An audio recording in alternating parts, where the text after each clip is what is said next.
The United States of America was born from the yearning of the many people who had traveled there from the old world of Europe to be free of the imperial powers that had dominated them for centuries, to have democracy, liberty, justice for all, and to take command of their own destiny. The birth of the American nation was a painful one, first by having to fight against the forces of the British and then against the indigenous people of North America, within and from the outside of new borders they had declared. In between the many conflicts, the new nation had to establish its own laws, political system, and culture, none of which developed overnight. Obviously, there would not always be a consensus. Over the century after 1776, when the United States of America was born, while growing under a political union of states that it was composed of, it also saw the widening of a cultural divide between the industrious northern states and the agricultural southern ones. Perhaps more than anything else, the two sides of this divide found themselves at odds over the question of slavery. The ethics of owning a person as property became a legal battle between those in support of the practice and those opposed in American courts and halls of power. Eventually, this dispute became a true battlefield. More Americans died in the American Civil War that raged in the North American continent between 1861 and 1865 than in any other war in which Americans have fought throughout its history. And while the battles have long endured, the ramifications of the Civil War continue to be felt to this very day in America over issues such as culture and race. Today, we delve into the darkest chapter of American history.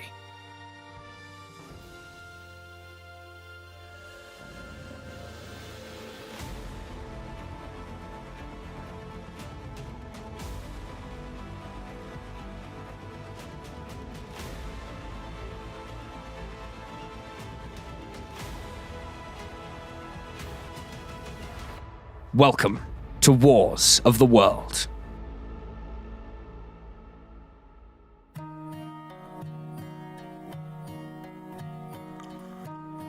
The debate over slavery in America actually predates the Declaration of Independence itself. Under British rule, the American territories were separated into 13 colonies, and in one of these colonies, Rhode Island, laws were passed in 1774, making slavery illegal within its state boundaries.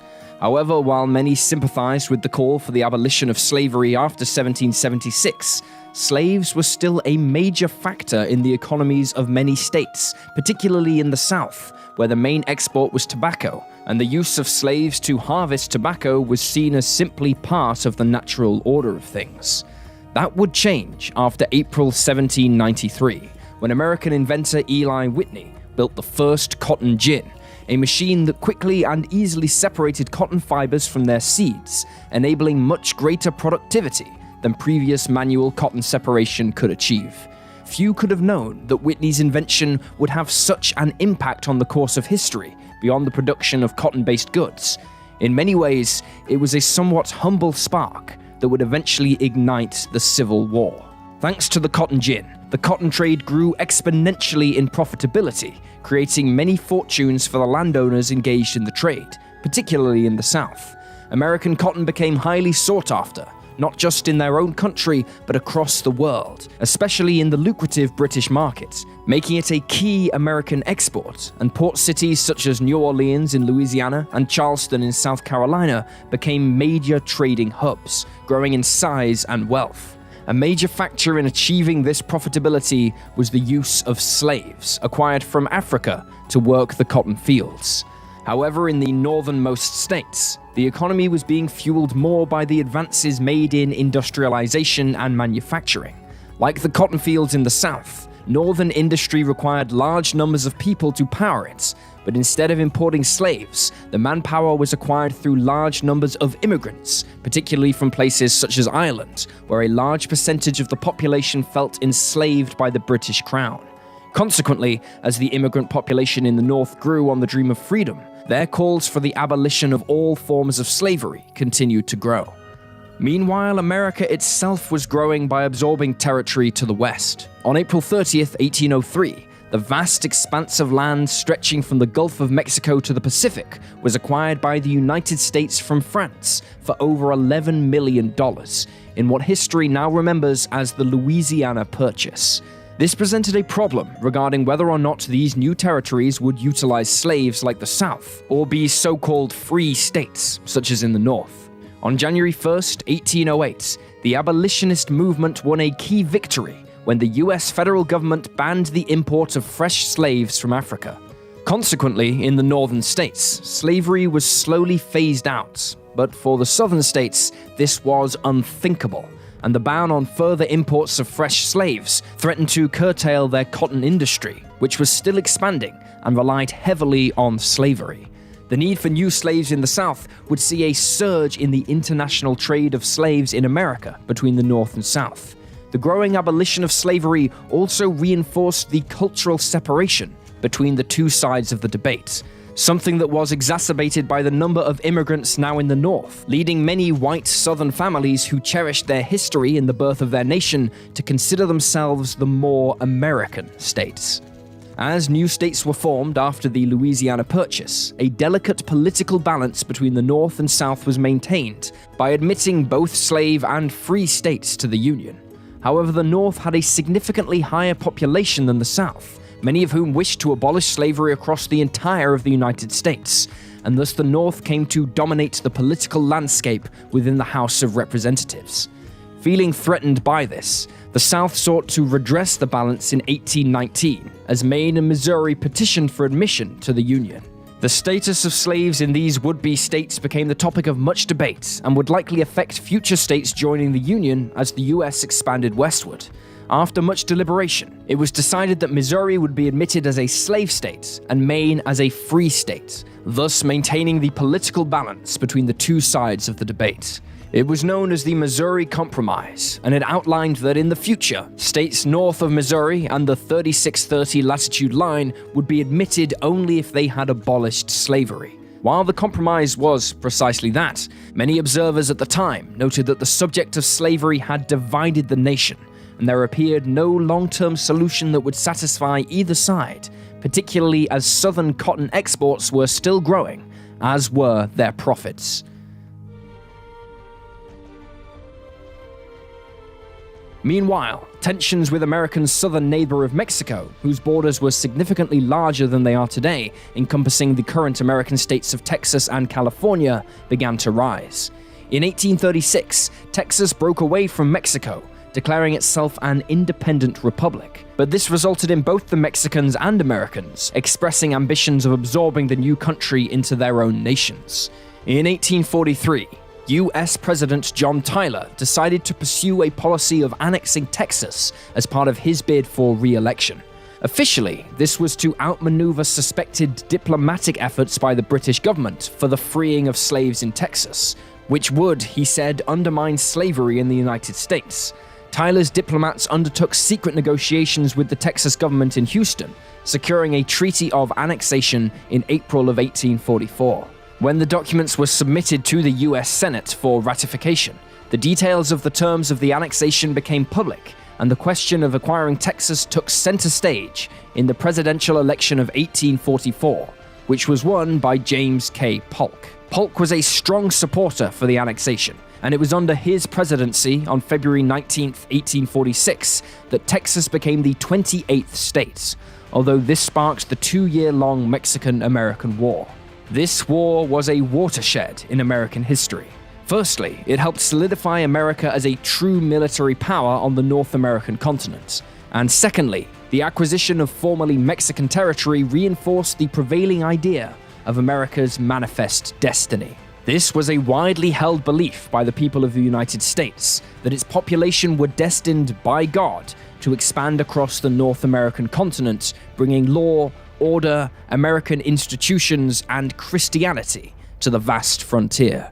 But while the war itself helped unify some of the divisions in American society, it was in the peace that followed that the divisions, particularly around slavery, not only re-emerged, but became inflamed. The United States now extended to the Pacific Ocean, and the question of slavery in the new territories was again a topic of debate. Both the North and the South maintained their respective views and wished to impose those views on Texas. Even before the war was concluded, Pennsylvania Congressman David Wilmot proposed a ban on slavery in the new territories in the U.S.'s possession to the U.S. House of Representatives. Dubbed the Wilmot Proviso, it was ultimately defeated, but the debate continued on about what to do with the new territories and slavery. In an effort to address the division between the free states and the slave states, a package of 5 separate bills were passed by the United States Congress in September of 1850, dubbed the 1850 Compromise. Under this compromise, California was admitted to the United States as a free state, while the remaining portions of former Mexican land were organized into the New Mexico and Utah territories. The decision on slavery within these states was to be determined under the concept of popular sovereignty, in which the people of each territory would decide whether or not slavery would be permitted.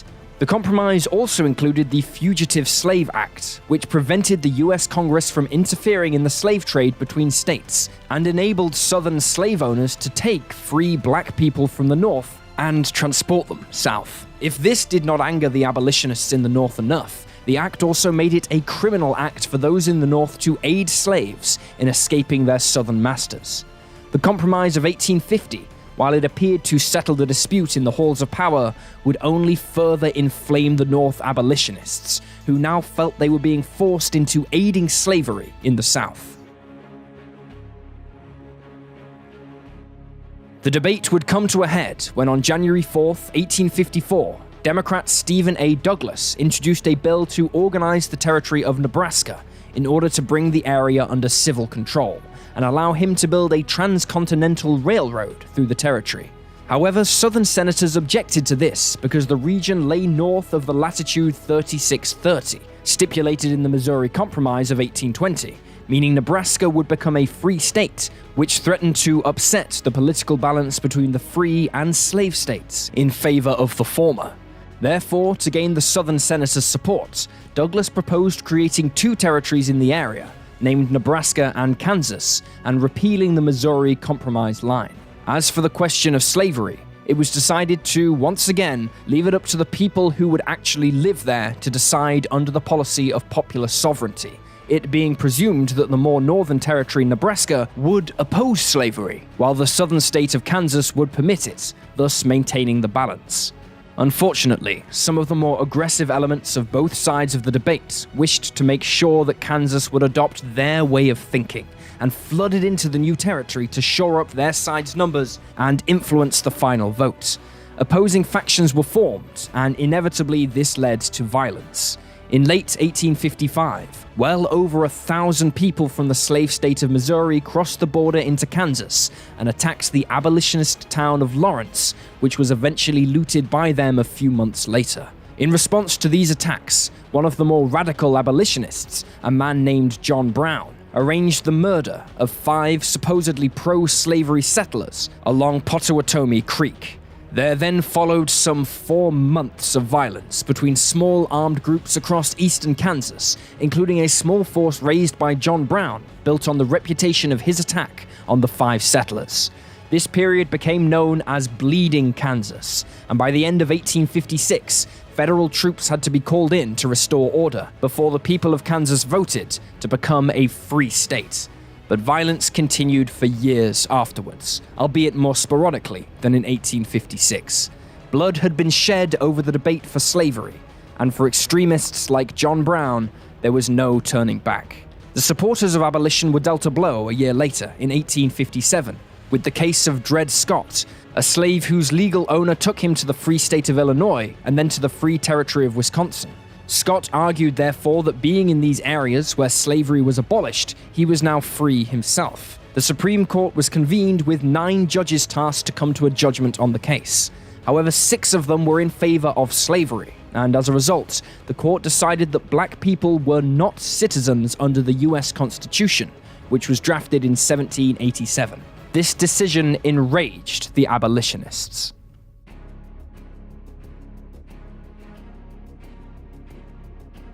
As the troubles in Kansas began to erupt, a new political party was founded that would have a dramatic impact on American politics forevermore. Known as the Grand Old Party, but more widely referred to in history as the Republican Party, it was founded on March 20th, 1854, and as well as promoting classical liberalism and economic reforms, it was predominantly made up of abolitionists who wanted to end slavery throughout the Union. Among the new party's membership was one Abraham Lincoln. Lincoln came from Kentucky and grew up on the frontier in a poor family who lived in a one-room cabin. However, he was a determined man, and after he had essentially provided his own education, he became a lawyer, an impressive achievement in itself. However, he soon found his way into politics, joining the Whig Party, a predecessor of the Republican Party, eventually rising to the positions of party leader, Illinois state legislator, and congressman. In 1849, he decided to leave government office to return to practicing law, but he was angered by the success of the Democratic Party in opening the prairie lands to slavery, and thus re-entered politics in 1854. At first, he resisted attempts by the new Republican Party to recruit him, preferring to address divisions in his own Whig Party. But over time, he would be drawn closer and closer to the Republicans, who appeared to be more committed to ending slavery than the older party. Between August and October of 1858, Lincoln undertook several key debates with Democrat Stephen A. Douglas during the Senate election campaign. Their speeches and debates would be circulated beyond Illinois, and came to symbolize the problems of slavery in the United States. Although Lincoln lost the election to Douglas, much of what he said in the debates went on to form his presidential campaign in 1860, and he was solidified as a champion of the anti-slavery movement. But the call for total abolition of slavery in the US by peaceful or political means was taking too long for some. While holding a meeting with his followers in the free black community of Chatham, Ontario in Canada in the winter of 1858, extremist John Brown proposed to inspire and equip an insurrection by slaves in Northern Virginia. Mounting frustration over the failure to achieve peaceful emancipation of slaves in the South made many abolitionists, including the more peaceful ones, receptive to Brown's violent suggestion. Those who weren't active members supported him through weapons, supplies, money, or intelligence. Early in the next year of 1859, Brown and his supporters rented a farm near Harper's Ferry, Virginia, which they used as a base for their planned raid on a nearby federal arsenal. On October 16th, Brown and 21 of his followers carried out their bold plan, occupying the federal arsenal with the aim of acquiring arms for their black insurrection. However, the plan soon fell apart, and he was quickly surrounded by the Virginia militia, commanded by Colonel Robert E. Lee. In the ensuing fight, Brown's men were overrun, with 10 being killed in the exchange of gunfire, while Brown himself was wounded and captured. Brown was tried for treason, but endeared himself in the eyes of abolitionists as a martyr, whilst conducting a passionate defense of his actions. He was found guilty and hanged on December 2nd, 1859. But the fallout of the raid was widespread and highly damaging to the political status quo, particularly in the South, where fears of a Northern-supported slave uprising were fueled almost out of control. For many Southern slave owners, they began to suspect that the North would never be content with allowing them to keep their slaves, and this left them to question their future within the Union of States.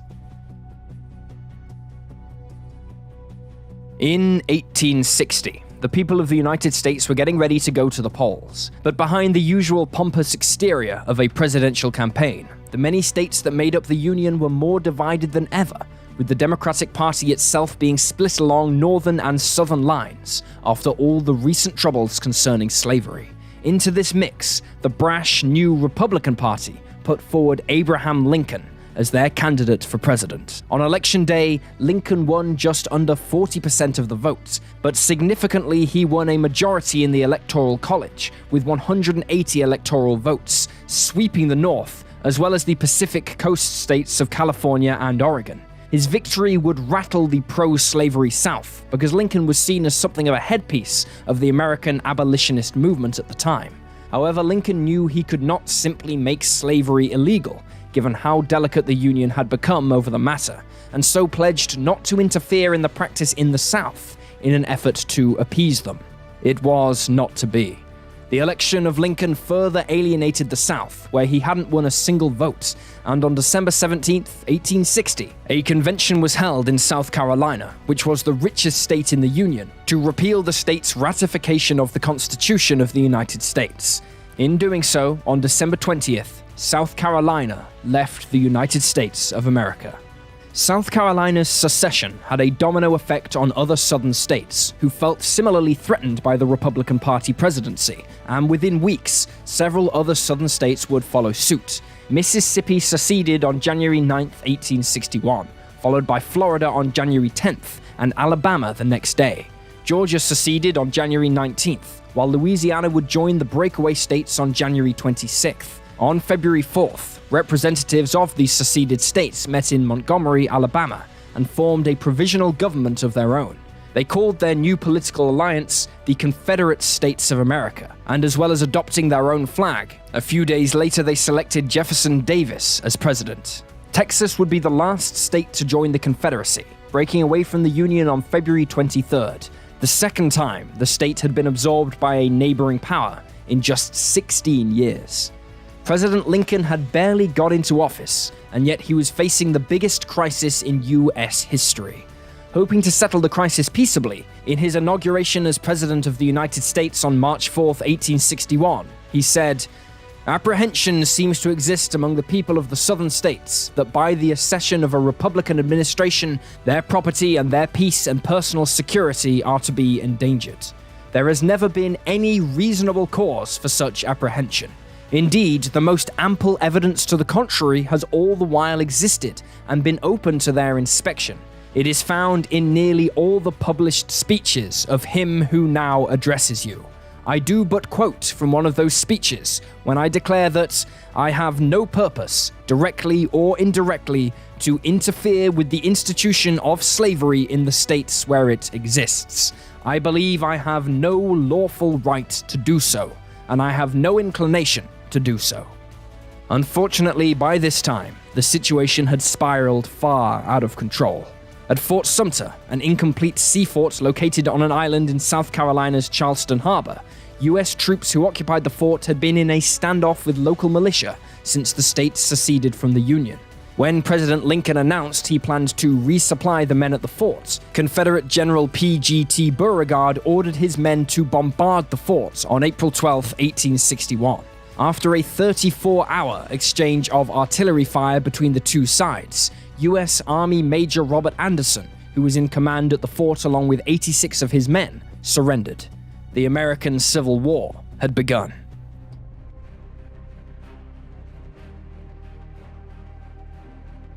On April 15, 1861, President Lincoln issued orders that a 75,000-man army from the states loyal to the Union would have to be raised and sent down to what he referred to as an insurrection in the South. The outbreak of hostilities and Lincoln's call to arms forced states to choose sides, and as a result, Virginia, Arkansas, Tennessee, and North Carolina elected to side with the Confederacy.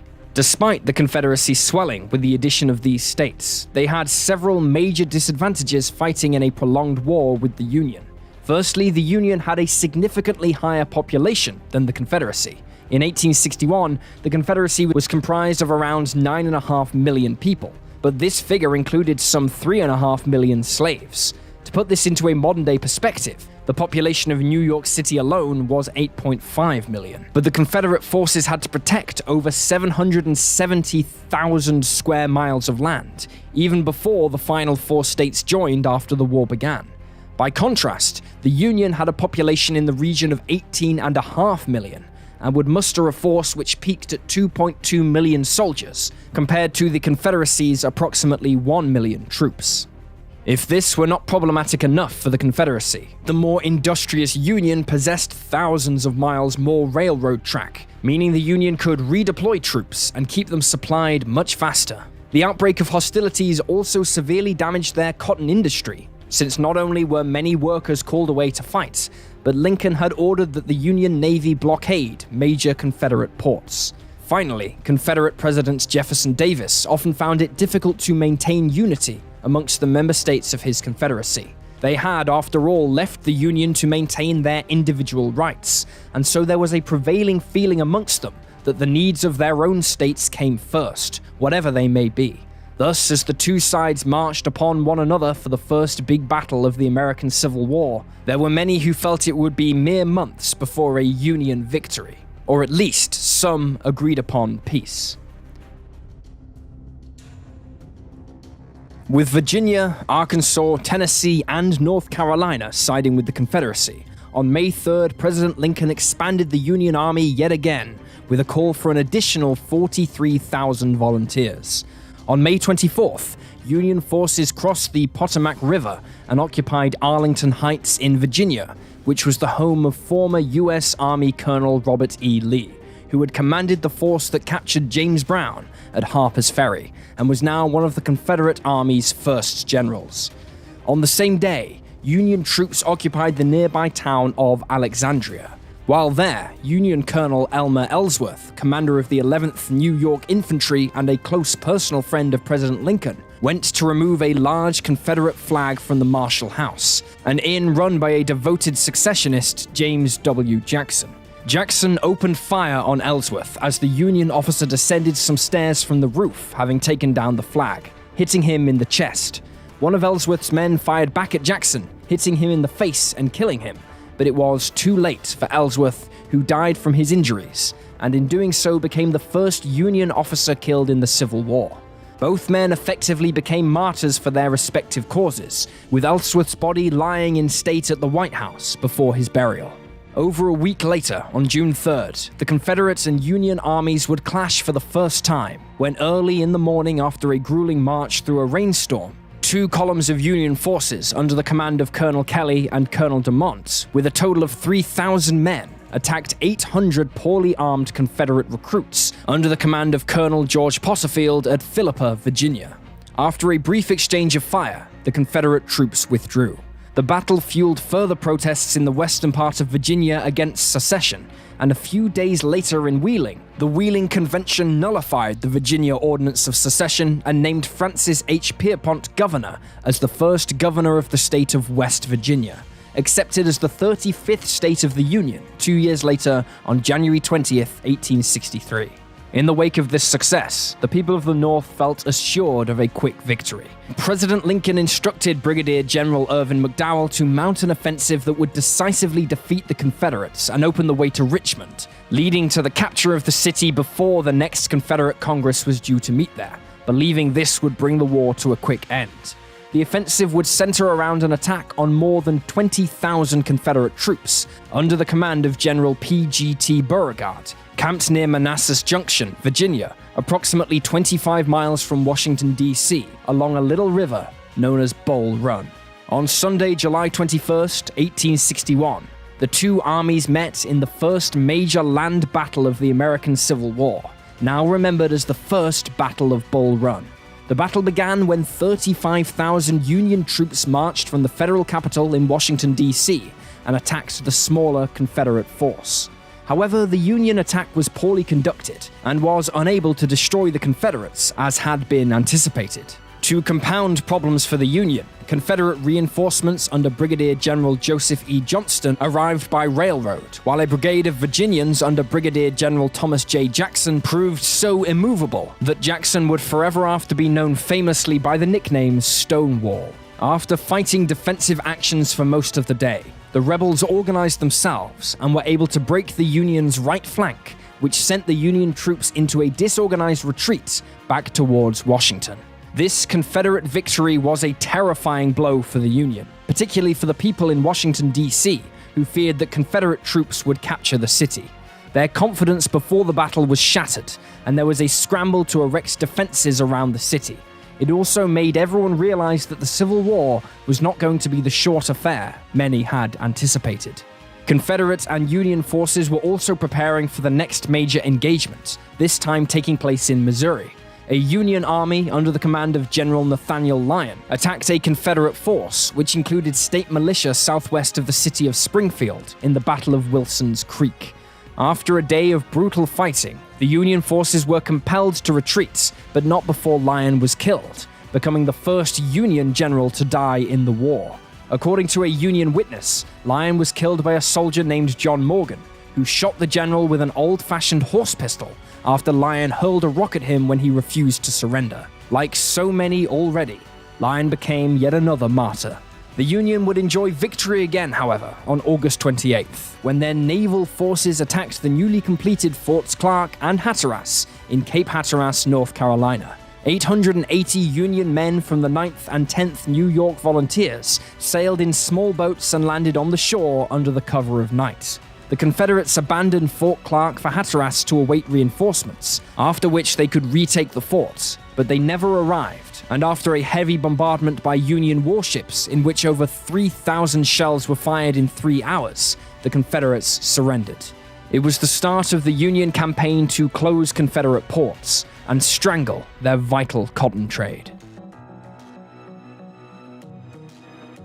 Upon the outbreak of civil war, the Confederate government quickly began a diplomatic campaign to secure vital war materials from Britain and France to help address their industrial imbalance with the North. In November of 1861, the British mail ship RMS Trent departed Havana, Cuba with 2 passengers on board, Confederate Commissioners James M. Mason and John Slidell, carrying them to London. The 2 Confederates had already had quite the journey evading Union forces to reach Cuba, but it seems their luck had run out, and the Trent was intercepted in the international waters of the Bahamas Canal by the U.S. warship San Jacinto, commanded by Captain Charles Wilkes. Acting without official instructions, Wilkes forcibly removed the 2 commissioners and interned them at Fort Warren in Boston. While he was praised by many in the North, their seizure aboard a British ship contravened earlier understandings of the law of the sea. Upon the outbreak of the war, the British adopted the official position that the Civil War was a strictly internal affair of the American people. But Britain also relied extremely heavily on the cotton produced by the Confederate States for its textile industry, and it was therefore in their interest to keep the supply line open. The United States, however, viewed the situation differently and accused Great Britain of siding with the Confederacy, something Union diplomats had warned would result in war. The British drafted a strong response, in which they, in turn, threatened war with the Union if the men were not returned to British custody. The British government went so far as to even convene a special cabinet committee to make preparations for war, ordering reinforcements to Canada and dispatching Royal Navy warships into North American waters. They also halted the sale of saltpeter, vital for the manufacturing of gunpowder, to foreign countries in anticipation that British forces would need it in the coming months. Fortunately, tempers were cooled and a diplomatic compromise was arranged, which averted war between Britain and the Union. Mason and Slidell were released by January 1862, but while Britain would maintain its officially neutral stance, British shipyards would build ships for the Confederate Navy, knowing full well that once they left British waters, they would be armed and used as warships and raiders.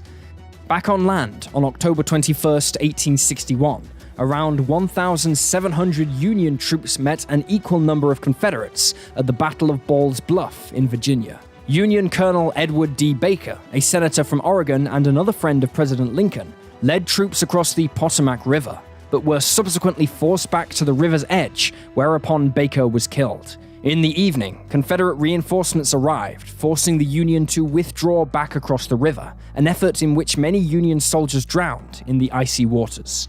Despite their runaway successes, the beginning of the war had been a series of disasters for Lincoln and the Union. The new year brought a fresh wave of battles between the Union and the Confederates, starting in Kentucky, a state which had declared itself neutral on the outbreak of war.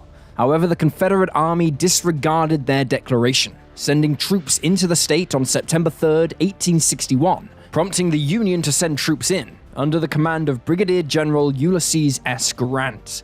On January 10, 1862, 2 opposing forces of just over 2,000 men each met in the Battle of Middle Creek, which ended in a Union victory. On January 19, 1862, the 2 sides met in the Battle of Mill Springs, but despite the Confederates enjoying a marginal numerical superiority, they were poorly equipped and, having marched through a rain-swept night, were exhausted. The Union forces outflanked them, and the Confederates were forced into a retreat all the way back to Tennessee. Much of the blame for their defeat was placed upon the shoulders of their commander, Major General George G. Crittenden, who was accused of being drunk on duty during the course of the battle. The battles of Middle Creek and Mill Springs cemented Union control of eastern Kentucky and allowed them to carry the war into Tennessee in February. There, on February 6th, the Union forced the Confederate contingent at Fort Henry to surrender in the face of a combination of accurate and effective naval gunfire, heavy rain, and the poor sitting of the fort in the Tennessee River, where it was nearly flooded by rising water levels.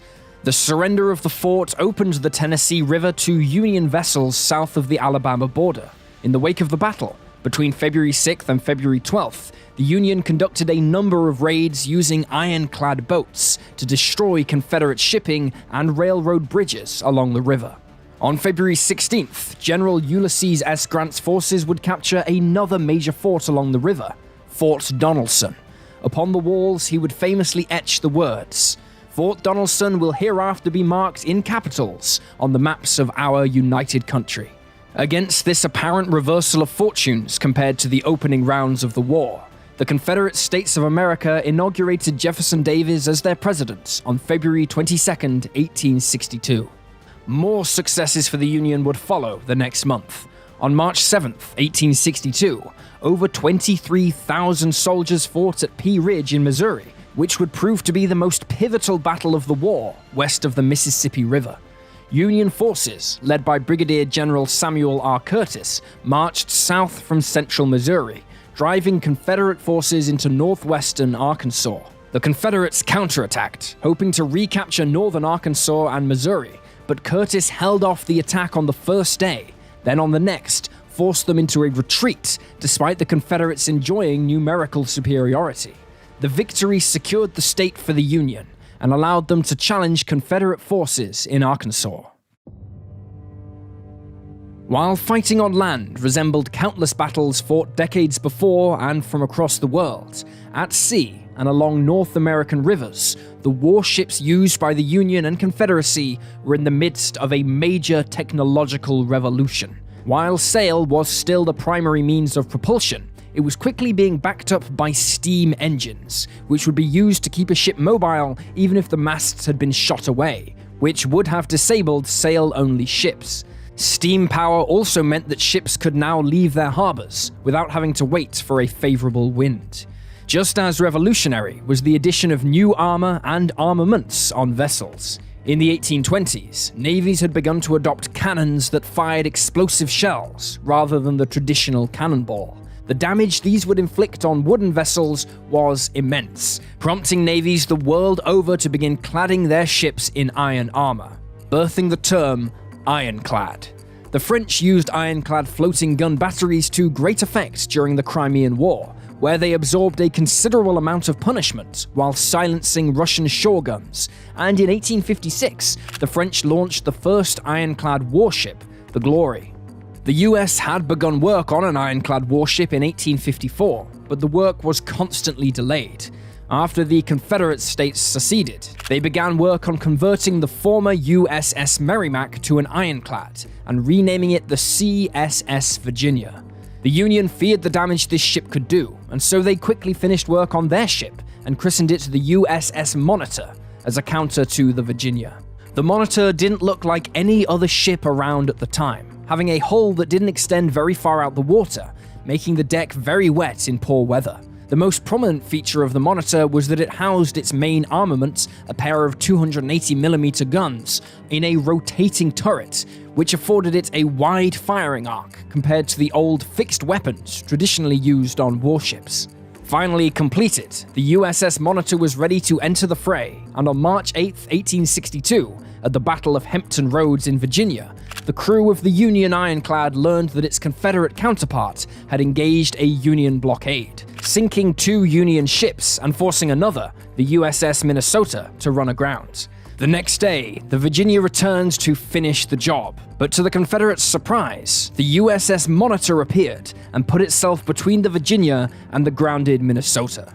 For the first time in history, 2 ironclad warships engaged one another in combat.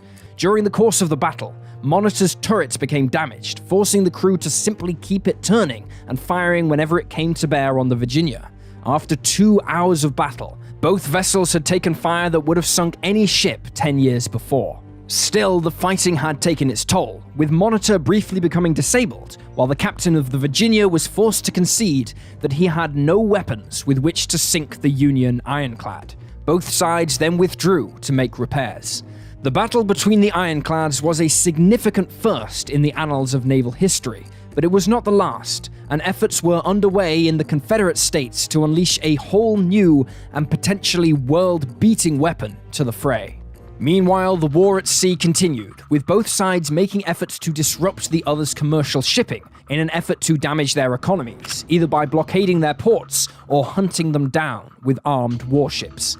Back on land, the Union continued their advance into Tennessee after their capture of Forts Donelson and Henry, leading to the Battle of Shiloh on April 6th. Confederate General Albert Sidney Johnston, considered by many to be one of the most competent commanders in the South, had regrouped a force of over 40,000 men in western Tennessee in order to face the Union forces under the command of General Grant, who had over 60,000 men.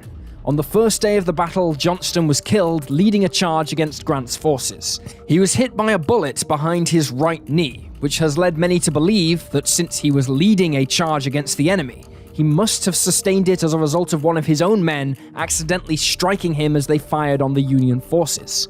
He would be the highest-ranking Confederate officer to die in the war. The next day, Grant attacked again and overwhelms the Confederates, forcing them to retreat, and in doing so, opening up northern Mississippi to the Union. In late April, a Union fleet of gunships under Admiral David Farragut made a series of attacks on Confederate forts guarding the mouth of the Mississippi River, before sailing into the Confederate city of New Orleans. There, Farragut demanded the surrender of the city, and on April 29th, he, along with 250 Union Marines, removed the Louisiana state flag from the city hall. By May 2nd, New Orleans was declared recovered by the Union. In Virginia, the Confederates were to enjoy success against the Union when Confederate General Stonewall Jackson captured a Union garrison and their supplies in the Battle of Front Royal on May 23rd. 2 days later, Jackson's men met a smaller Union force under Major General Nathaniel Banks in the First Battle of Winchester, forcing them to retreat across the Potomac River into Maryland, with Jackson in pursuit. On May 31st, Confederate General Joseph E. Johnston attempted to overwhelm 2 Union corps that appeared isolated south of the Chickahominy River. It succeeded in inflicting heavy casualties, leading to the Union calling for reinforcements. The Confederates in turn had to call for their own reinforcements, and both sides battled it out in what is remembered as the Battle of Seven Pines. After the battle concluded, both sides declared victory, although in reality it was an inconclusive result that cost nearly 1,800 men their lives. The battle for the control of the vital Mississippi River saw another Union success when on June 6th, in the Battle of Memphis, a Union flotilla under Commodore Charles Davis successfully defeated a Confederate flotilla, forcing Memphis to surrender. Consequently, the Mississippi came under almost total Union control, save for its course west toward the city of Vicksburg, the last southern stronghold on the Great River. Between June 25th and July 1st, 1862, Confederate General Robert E. Lee's army attacked the Union's Army of the Potomac in Virginia, under the command of General George McClellan, in a succession of battles remembered as the 7 Days Battles. These actions ended with the Union's army retreating to the relative safety of James River, having suffered almost 16,000 casualties, while Lee's force had lost 20,000. Lee was convinced that this force was no longer a threat to the Confederate capital of Richmond and relocated his forces further north to put pressure on Union forces along the Virginia-Maryland border.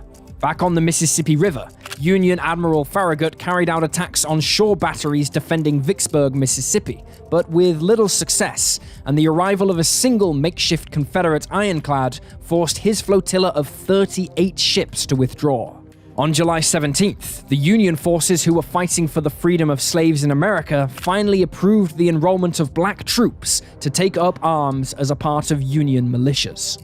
Come August, Union forces in Northern Virginia, under the command of General John Pope, who had recently transferred from the Western Theater, were operating in scattered pockets and were facing General Lee's forces marching northward. On August 9th, both sides clashed indecisively at Cedar Mountain and sporadically through the month, until Lee sent Stonewall Jackson's veteran force on a brutal 50-mile march around the Union position to outflank them. This allowed Jackson to capture Pope's supply depot, where the Confederates feasted wildly before destroying whatever was left. Jackson's men then attacked a column of Union soldiers nearby in a brutal fight at Brawner's Farm. Alarmed by this, Pope dispatched a force to destroy Jackson's men before he could be reinforced. Amazingly, the two sides clashed near where the Battle of Bull Run was fought almost a year earlier.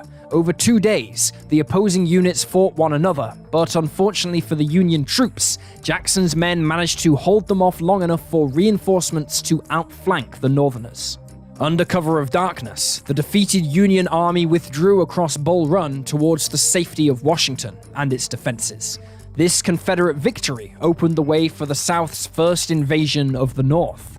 For the Confederate cause, this couldn't have come at a better time. President Lincoln had by now formulated the Emancipation Proclamation, which would free all slaves in the so-called rebellious states as they came back under Union control.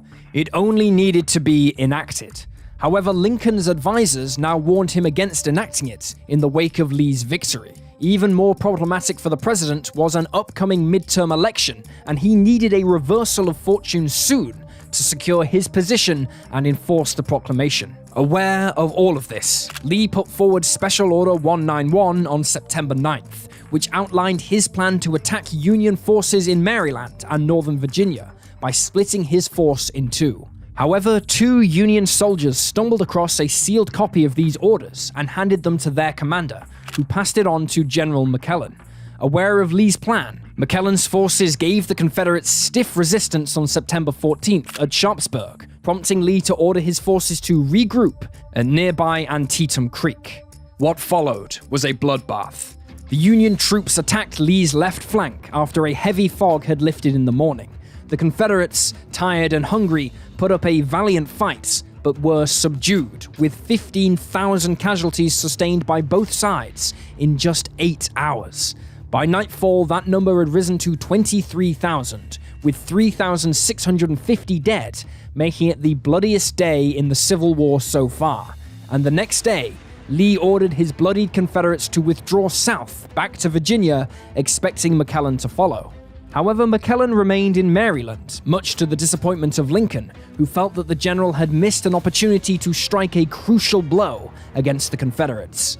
Nevertheless, Lincoln had his victory, and on September 22nd, the Emancipation Proclamation was preliminarily issued. Frustrated by McClellan's decision, Lincoln replaced him as commander of the Army of Potomac with General Ambrose Burnside, who was pressured by Lincoln to take a more aggressive stance against Lee's forces. Burnside reluctantly accepted command and organized a force of 120,000 men to launch a two-pronged attack against Lee at Fredericksburg in eastern Virginia. Lee had just 80,000 men under his command when Burnside attacked, but the Confederates were well prepared and made great use of their defensive positions on the high ground. Burnside's force was subsequently defeated following the largest battle of the war, which both re-energized the Confederates and devastated Union morale. It was a sad end to the year for Lincoln. As the war entered its second year, both sides were reeling from the pains of conflict. The Confederates, who had always been at a numerical disadvantage compared to the Union, had already instigated a military draft to keep their numbers up as high as possible. It was mostly the quality of their military leadership that had allowed them to keep from being overwhelmed. Now, having had their own numbers bled by battle after battle, the Union introduced military conscription beginning in March. However, the parameters for who should be called upon were not popular, since they seemed to focus on the poor and low-skilled, many of whom were already struggling to make a living. Now they were being taken away from their families, who would have to find some way of coping without them, and this began to inspire resentment towards the Union cause, and to the newly emancipated black communities in whose name the war was fought. The following month, on both the eastern and western fronts of the war, the Union went on the offensive, instigating a new campaign in Virginia against General Lee's army, still camped at Fredericksburg. In the west, the Union army moved in to surround Vicksburg, Mississippi, in an effort to take the last Confederate stronghold on the Mississippi River. On April 30th, Lee, with 60,000 men, found 80,000 enemy troops placed behind him, thanks to a brilliantly executed march and river crossing by Union Major General Joseph Hooker.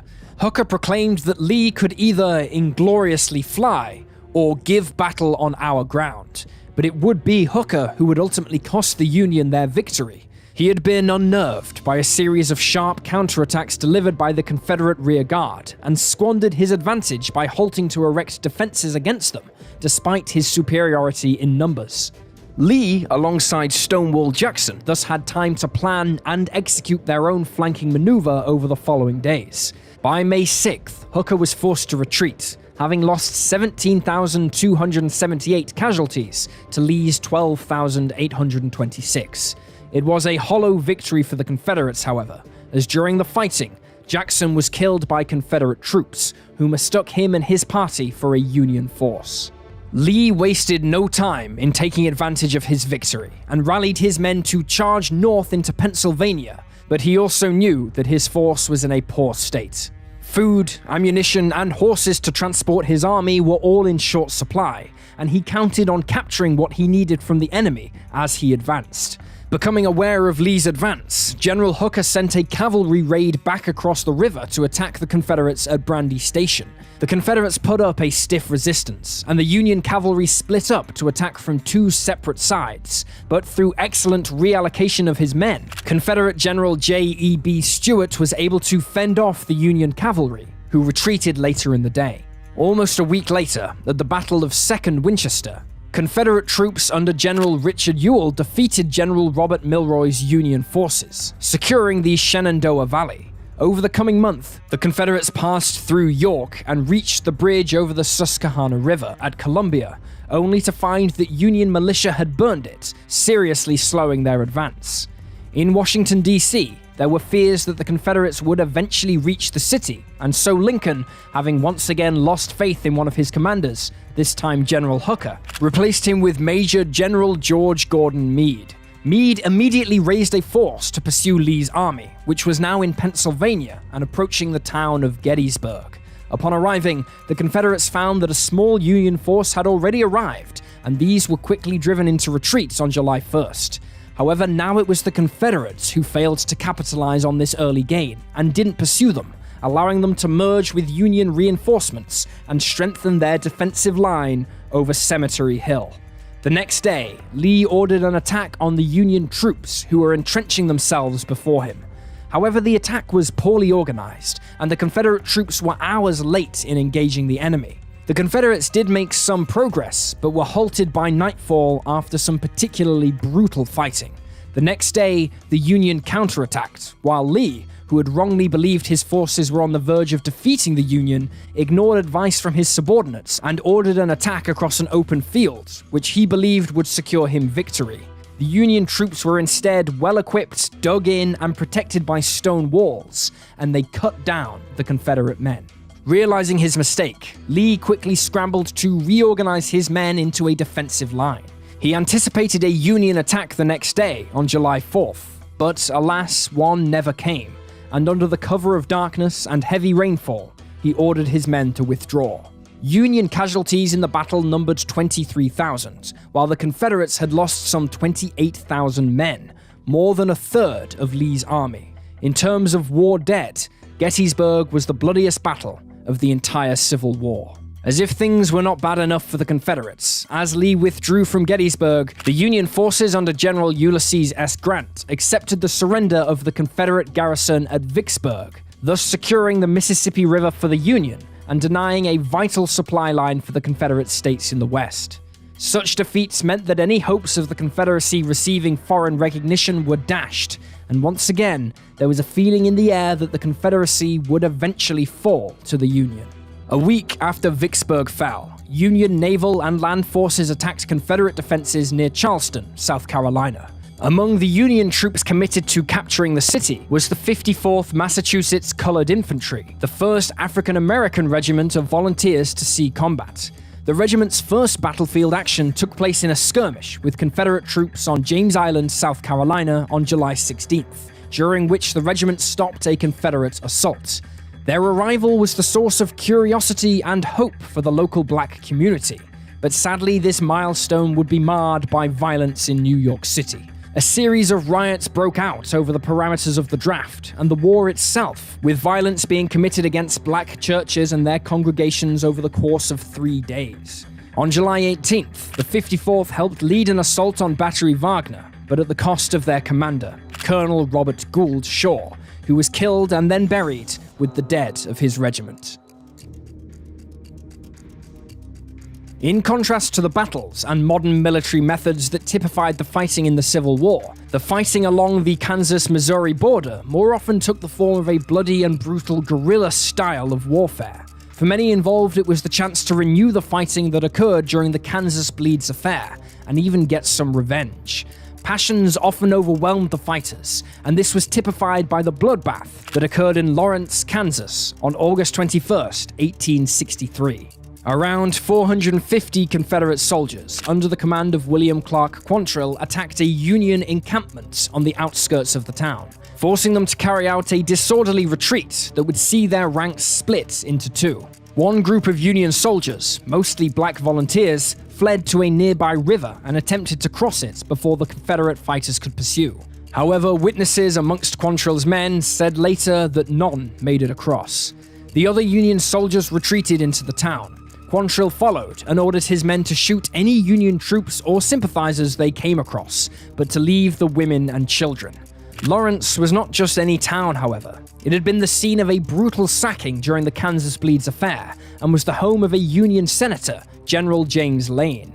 In an orgy of murder and destruction, 175 men and boys were killed, while many homes were destroyed. Lane's home was ransacked, and many trophies Lane had taken from the South were recovered, but Lane himself was not there.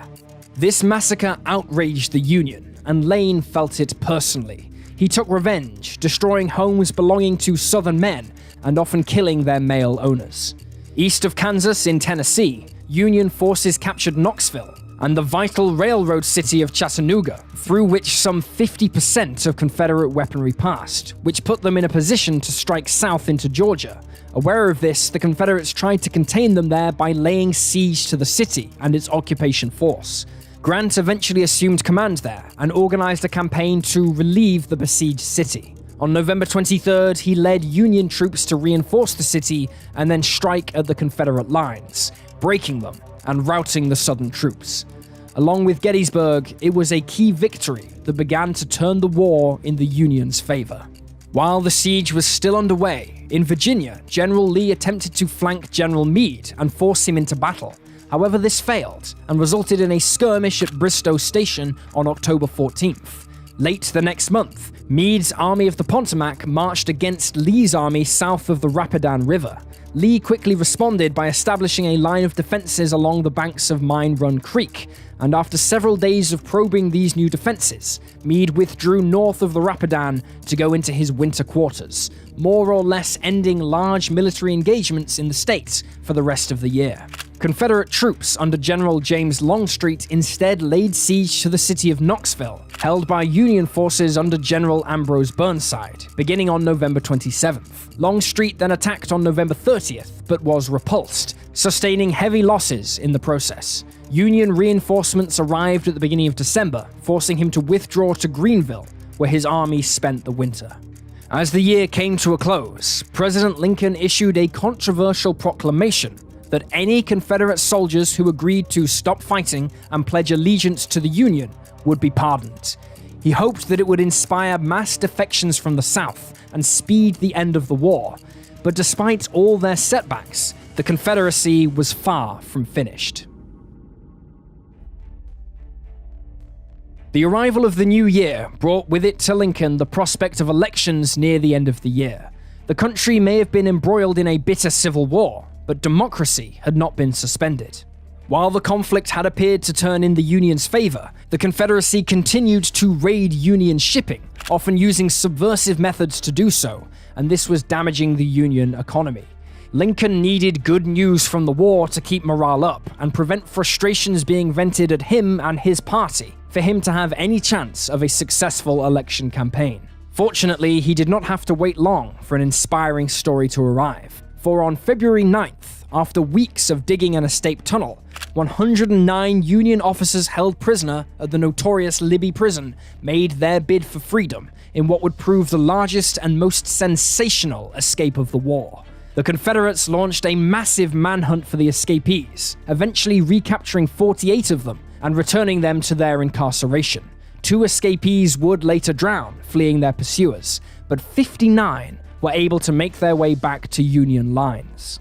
Less than a week later, Union forces under General William T. Sherman, after a month of advancing through the center of Mississippi, entered the city of Meridian and secured it for the Union. The city's capture was a massive blow to the Confederate war effort, being one of the most industrious in the Confederacy. The loss of war material produced and distributed via the city severely impeded the Confederate leadership's ability to sustain their armies in the Deep South and west of the Mississippi River.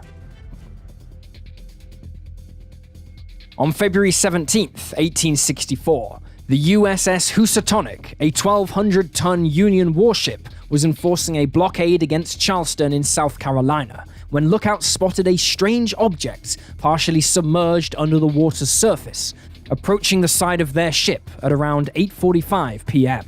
They then realized they were under attack by a submerged enemy vessel and tried to bring their guns to bear upon it, but to no avail, and shortly afterwards, the ship was rocked by an explosion. Just 5 minutes later, the 1,200-ton ship sank, and in doing so became the first ship in history to be sunk by an enemy submarine.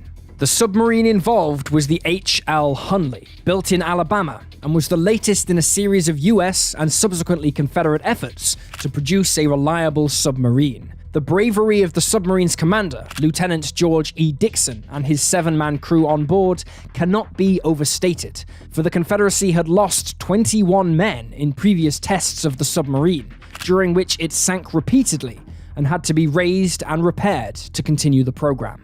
The attack on the Housatonic was not actually the first Confederate attempt to sink a Union warship with a submarine, since another Confederate sub named David made an unsuccessful attack on the Charleston blockade on October 5th the year before.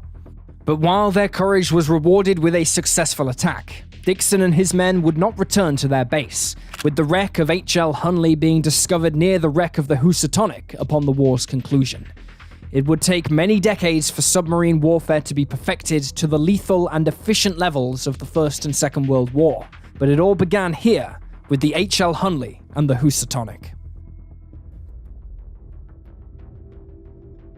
On March 2nd, 1864, Union General Grant was promoted to the rank of Lieutenant General and became commander of all Union forces in the field. Most Union leaders felt that the Confederacy itself was all but finished. However, there were concerns of reports of some 25,000 French troops being deployed to Mexico. It was feared that the Confederates would strike a secret deal with the French, and these troops would come into the war on the Confederate side. However, no such deal emerged. Many Union commanders felt that what was needed now was to force the Confederate soldiers into battle, where they would use up their remaining stores and be overwhelmed by the superior numbers of the Union forces. Grant had wanted to envelop the main Confederate armies by capturing Mobile, Alabama, and then wearing them down into submission.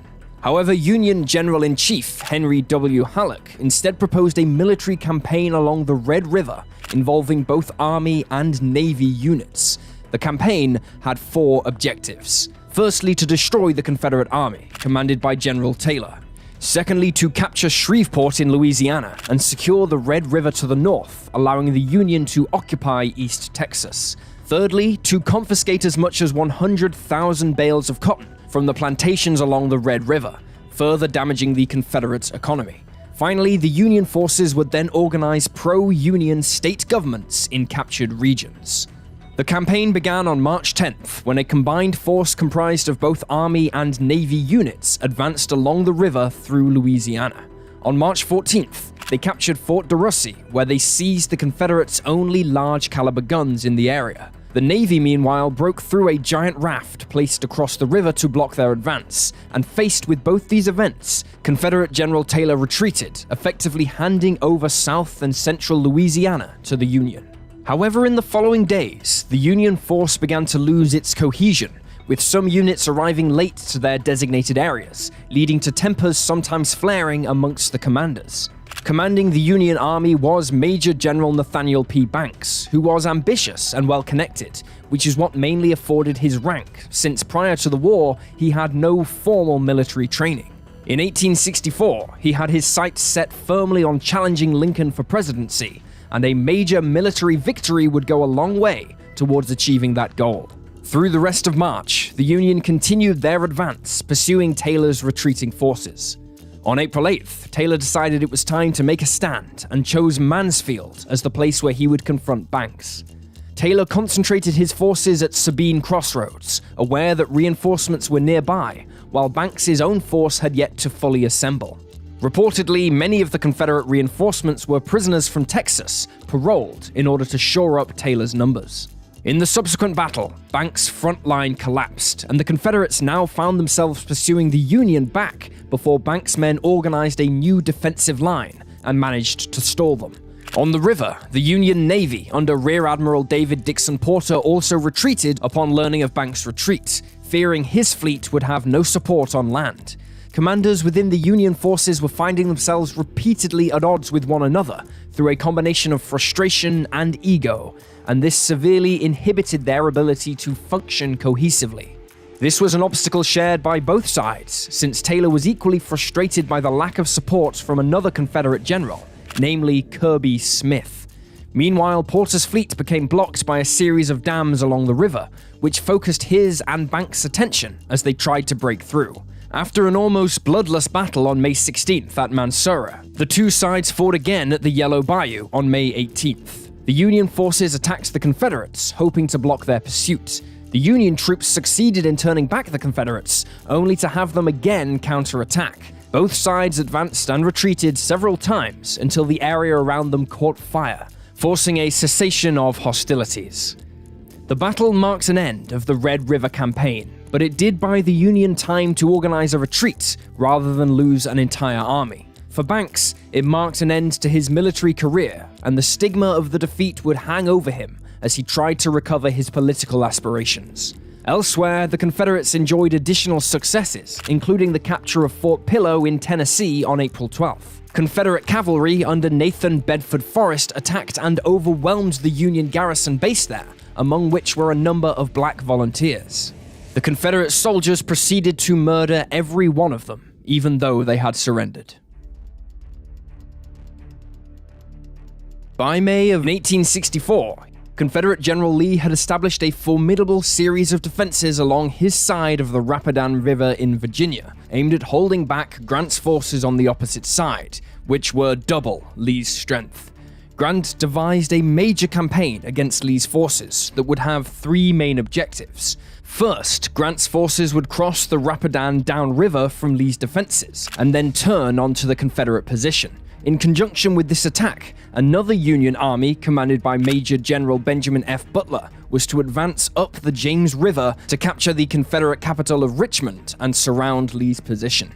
A third Union force under Major General Franz Sigel was to thread south through the Shenandoah Valley to challenge Lee's left flank and disrupt his supply lines. Thus, Lee would find himself starved of supplies and caught in a three-pronged trap in which his army would be bled to death. The campaign began on May 4th, but on May 5th, Lee did the unexpected, and instead of fighting defensively against Grant's army, he instead launched an attack upon the force that had crossed the Rapidan, leading to the so-called Battle of the Wilderness. Moving through dense forestry and underbrush, both sides were largely denied the use of their cannons, and combat was close range and savage. By May 7th, Grant had decided to withdraw to the southeast, having repelled several Confederate attacks in order to position his force between Lee and Richmond. The next day, Union troops launched an unsuccessful attack on Confederate troops at Laurel Hill, sparking the long Battle of Spotsylvania. On May 10th, Grant began a series of attacks against the Confederate defensive lines, culminating in a 15,000-man attack on the Confederate position known as Mull Shoe on May 12th. The attack was initially successful, but the Confederate leadership rallied and eventually repulsed this incursion. Union troops then struck on the western edge of the Mull Shoe, which would be remembered afterwards as the Bloody Angle, as it would involve almost 24 hours of vicious hand-to-hand fighting. Launching a final attack on May 18th, the Union again had nothing to show for their efforts. The next day, the Confederates launched a reconnaissance mission under Lieutenant General Richard S. Ewell towards Harris Farm, but this time it was they who would suffer at the hands of the Union defenders, and the force was beaten back. On May 21st, Grant decided to withdraw once again to the southeast and prepare for the next major engagement. Beginning on May 23rd, both sides fought a series of smaller-scale engagements along the North Anna River. Grant's force managed to establish a beachhead along the river and capture the Chesterfield Bridge. To counter the Union forces' superior numbers, Lee conceived a plan to build defensive earthworks in a V-shape that would force the Union army to split in two.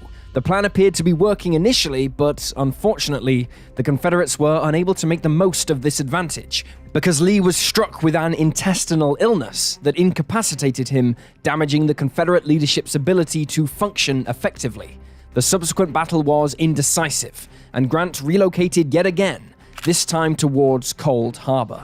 On May 31st, as Grant's army once again swung around the right flank of Lee's, Union cavalry seized the crossroads of Old Cold Harbor, about 10 miles northeast of the Confederate capital city of Richmond. The Confederate army attempted to retake the crossroads, but fierce Union resistance meant that they held out until reinforcements arrived. On the evening of June 1st, fresh Union troops assaulted the Confederate works to the west of the crossroads, with some success. The next day, the remainder of both armies amassed to face one another, with the Confederates building yet more elaborate fortifications and defensive positions, which eventually stretched some 7 miles long. 3 corps of Union troops attacked the Confederates on the southern end of the line, but were easily repulsed, with massive casualties. Attempts to assault the northern end of the line also failed, as did further assaults on the southern side. Grant said of the battle in his personal memoirs, quote, "I have always regretted that the last assault at Cold Harbor was ever made. No advantage whatever was gained to compensate for the heavy loss we sustained." The two armies fought ferociously over the coming days along the defensive line established by Lee until on the night of General 12th, Grant yet again relocated his men, marching them to the James River.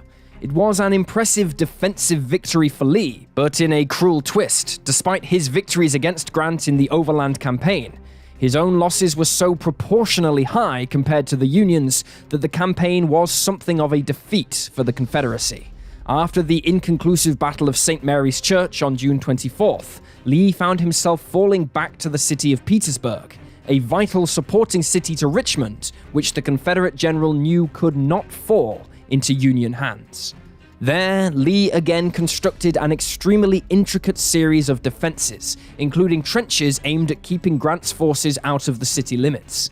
Over the coming months, Grant would make numerous attempts to breach these defenses, which would have little success, and fearing a Confederate counterattack, the Union armies constructed their own defensive lines, fortifications, and trenches in order to contain the Confederates in the city. It was the start of the Siege of Petersburg and would last into the following year.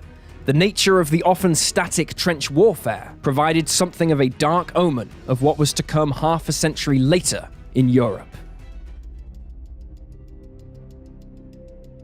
On June 8th, Lincoln received his party's nomination for president in the upcoming elections. 2 days later, a Confederate force routed the numerically superior Union troops at the Battle of Bryce's Crossroads in Mississippi. Then, the war suddenly came right to Lincoln's doorstep in a stunning manner. After defeating Union forces at the Battle of Monocacy in central Maryland on July 9th, Confederate Major General J.A. Early pressed home his advantage and moved south towards the Union capital of Washington, D.C., with the intention of raiding it, hoping this would seriously demoralize the Union side and re-energize the Confederacy. On July 11th, Early's exhausted force reached the outskirts of Washington near Silver Spring, and he began probing the city's fortifications for weaknesses.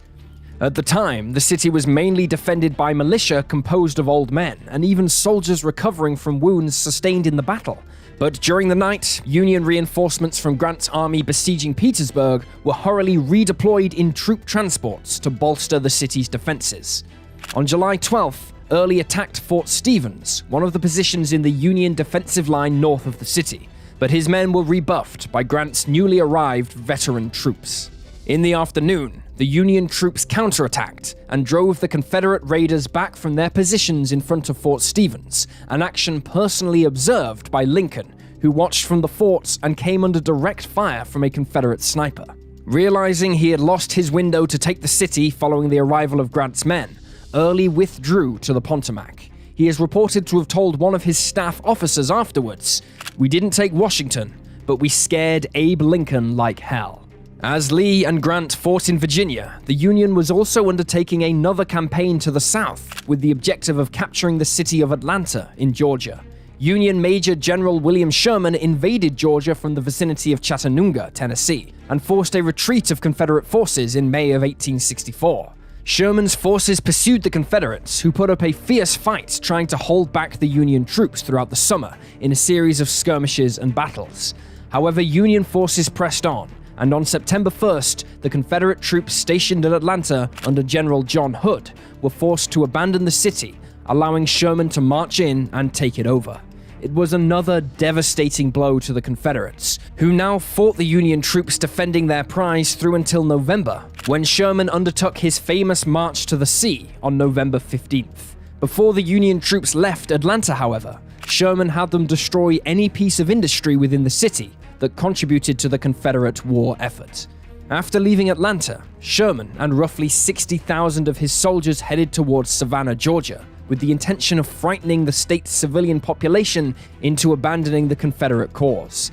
Sherman's troops did not destroy any of the towns in their path, hoping this would make it easier for the populations to turn to the Union, rather than portray his men as merely Union raiders. However, when they did encounter resistance, then the homes of those resisting were destroyed, sending a clear message to the population that if you fought back, you would be punished.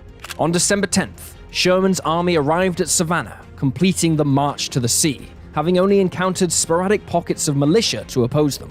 At Savannah, his troops took Fort McAllister, forcing the Confederate defenders to evacuate the city. After abandoning Atlanta, General John Bell tried to strike north at Sherman's supply lines, hoping to force the Union general to retreat. Instead, Sherman left Union forces in Tennessee to deal with the threats leading to the Battle of Nashville, a two-day engagement beginning on December 15th, 1864, with the force of Union Major General George H. Thomas. In one of the largest victories achieved by the Union Army during the war, Thomas attacked and routed Hood's army, largely destroying it and ending the Confederate threat to Tennessee. The closing of the year brought with it the election campaign for Lincoln. In order to garner support from the so-called War Democrats, members of the Democratic Party who supported the Union, as well as his Republicans, he ran under the banner of the National Union Party. Lincoln was re-elected in a landslide victory, which meant he could refocus his attention to ending the war.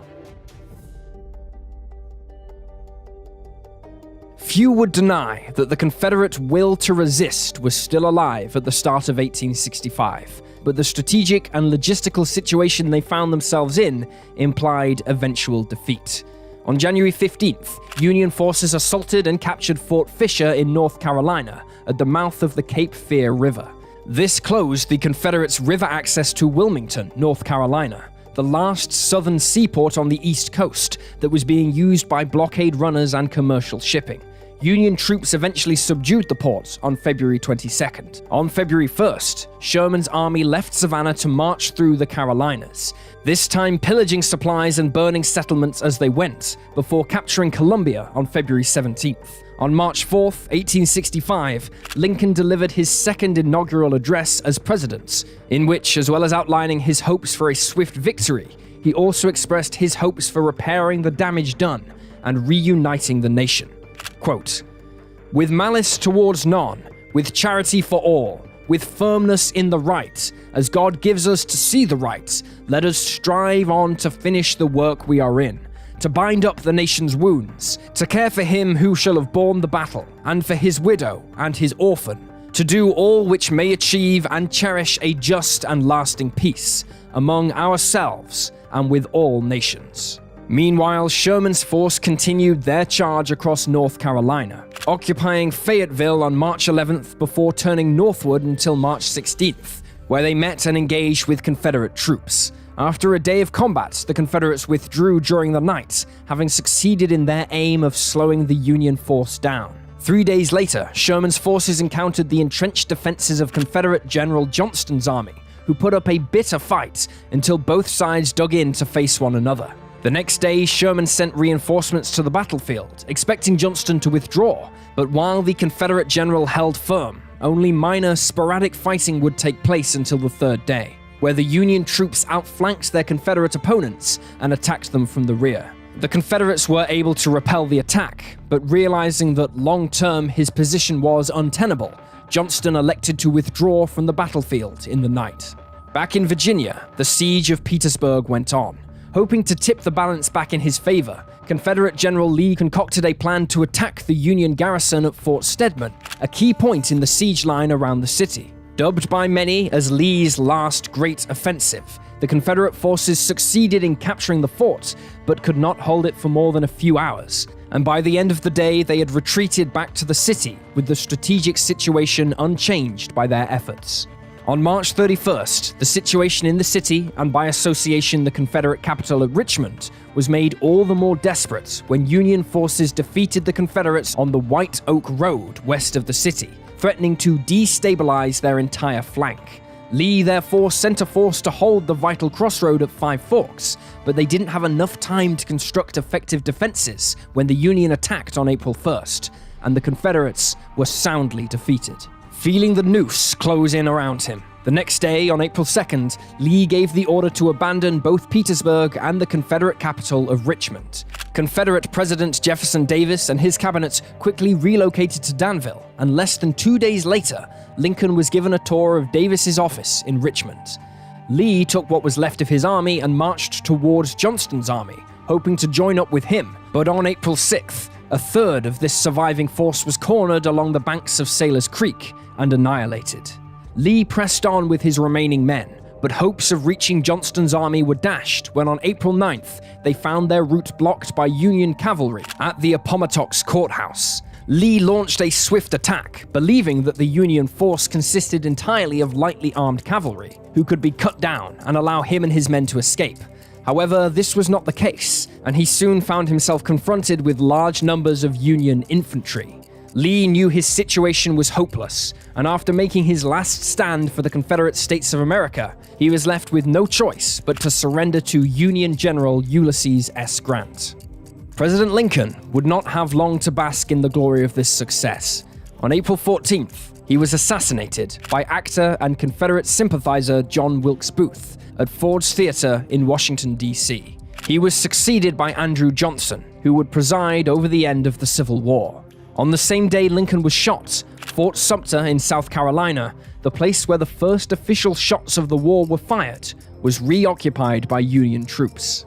Confederate General Johnston finally signed the surrender document for the Confederate Army of the Tennessee and miscellaneous Southern troops attached to his command on April 26th at Bennett's Place near Durham, North Carolina. Then on May 10th, Confederate President Davis was captured near Irwinville, Georgia, along with his wife. On May 19th, he was imprisoned at Fortress Monroe on the coast of Virginia. Iron shackles were riveted to his ankles at the order of General Nelson Miles, who was in charge of the fort, and he was allowed no visitors nor books save for the Bible.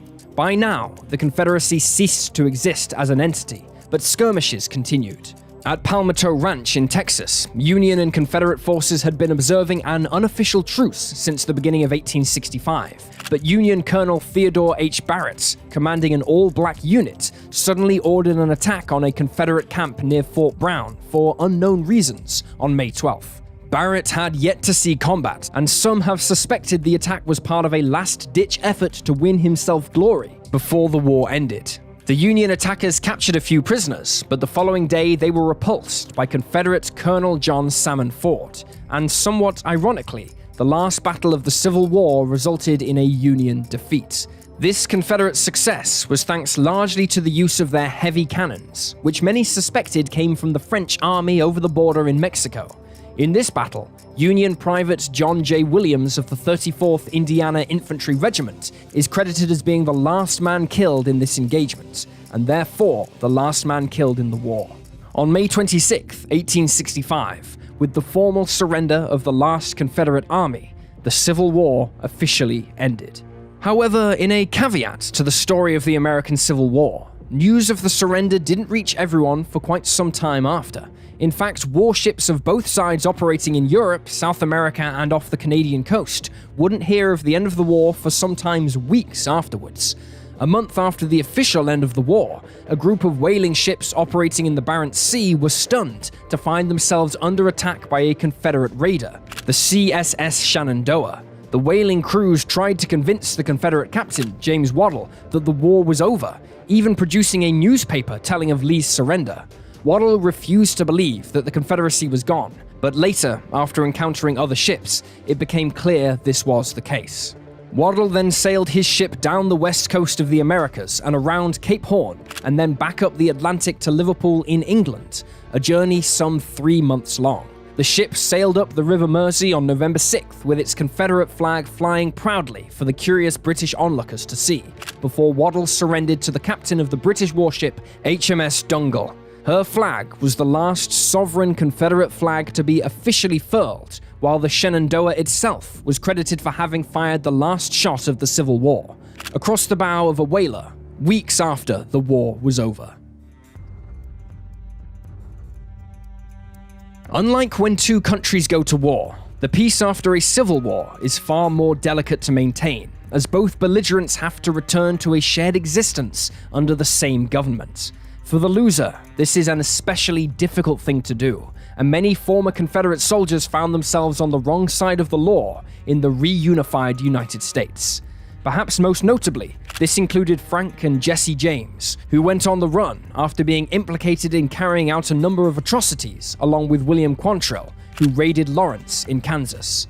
One of the key points that would help repair the divide was that while the South were forced to abolish slavery, they were allowed to maintain their identities as Southern states. Many Confederate leaders, like General Lee, were admired for their military prowess, rather than the cause they fought for. As for the cost of the war, an estimated 1,030,000 Americans became casualties in the fighting, a staggering 3% of the total population at the outbreak of the war. Of those, more than 800,000 are believed to have been killed, while the remainder would suffer life-altering injuries such as amputations. This number accounts for more American war dead than in all other US wars combined. While the war would finally see the end of slavery in the United States, there was little in the way of an effort to help integrate the African American community into wider society. Many of them had no choice but to seek employment from their former slave masters, where they continued to live in squalid conditions and paid extremely low wages. In the South especially, but also in the North, the white and black communities began to separate at almost all levels, leading to segregated communities and legislation that would enforce this separation. The African American community would have to wait over 100 years for the civil rights movement to finally win them equal status within the laws of America's states. An often overlooked party in the Civil War, the Native American populations fought on both sides, fearing reprisals if they did not. Nevertheless, they were still brutally persecuted during and after the war, leading to historians such as Megan Kate Nelson in 2020 to declare them a third party in the war, and a losing one, no matter which side they fought for. However, racial divisions in the United States remain a serious problem that authorities still struggle to address today, and continues to lead to bloodshed. On June 17, 2015, a white supremacist gunman opened fire on a church congregation in Charleston, South Carolina, killing 9 people. In the wake of the atrocity, there were calls for all references of the Confederacy in the southern states to be abolished, with statues of Confederate heroes to be torn down and the Confederate flag to be made illegal. The descendants of the Confederates argued that they were Americans and believed in American values, but the Confederacy and its legacy were part of their heritage and should be maintained. Some historians argue that we should not forget the Confederacy or wash it out of the history books because it is an unpleasant part of history. We must remember the past so we can address the mistakes made then, and so we do not repeat them in the future. Speaking on the topic to Time magazine in March of 2020, historian Cody Mars said, "I try to situate the Confederate memorials as not actually memorials for the Confederacy, but retroactive stories about what the Confederacy was about and what the Civil War was about. There's a difference. From my perspective, they're not actually lessons in the history of the Civil War. They're lessons in the history of American memories about the Civil War."